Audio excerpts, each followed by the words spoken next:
तुम्ही कधी लहान मुलांना खेळताना काहीतरी खाताना पाहिले असेल, पण चीन मधून समोर आलेली ही घटना पाहून तुमचे डोळे विस्फारल्याशिवाय राहणार नाही. एका अवघ्या 5 वर्षाच्या चिमुकलीने खेळता खेळता चक्क 50 ग्रॅम वजनाचे सोन्याचे बिस्किट गिळले. होय, हे खरं आहे. नमस्कार, मी प्रांजल आणि तुम्ही पाहताय राष्ट्रभूमी. ही धक्कादायक घटना चीन मध्ये घडली आहे. ती मुलगी खेळत असताना तिच्या हातात सोन्याचे छोटे बिस्किट लागले आणि कोणालाही काही कळण्याच्या आतच तिने ते तोंडात घातले आणि थेट गिळले सुद्धा.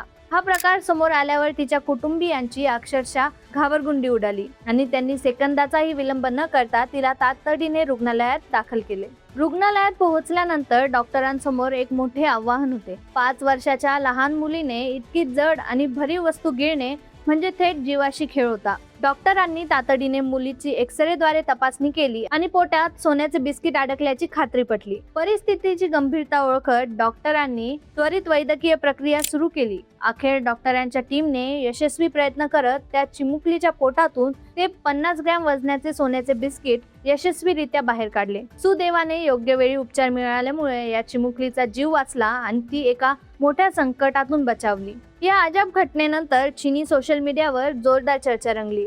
लोकांनी यावर मजेशीर प्रतिक्रिया देत त्या चिमुकलीला गमतीने सोने खाणारी राक्षसीन असे नाव दिले.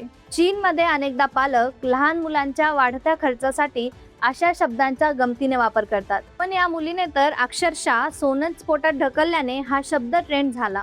पण मंडळी, या घटनेतून पालकांसाठी एक अत्यंत महत्त्वाचा धडा मिळतोय. लहान मुले आजूबाजूला पडलेल्या नाणी, खेळण्याचे लहान भाग किंवा धातूच्या वस्तू सहज तोंडात घालतात. पालकांचा किंचितसा निष्काळजीपणा जीवावर बेतू शकतो. त्यामुळे लहान मुलांसोबत असताना नेहमी सतर्क राहा. या अद्भुत आणि तितकीच सावध करणाऱ्या घटनेबद्दल तुम्हाला काय वाटते कमेंट बॉक्स मध्ये नक्की सांगा. या व्हिडिओला लाईक करा, शेअर करा आणि अशाच अपडेटसाठी आमच्या चॅनलला सबस्क्राईब करा.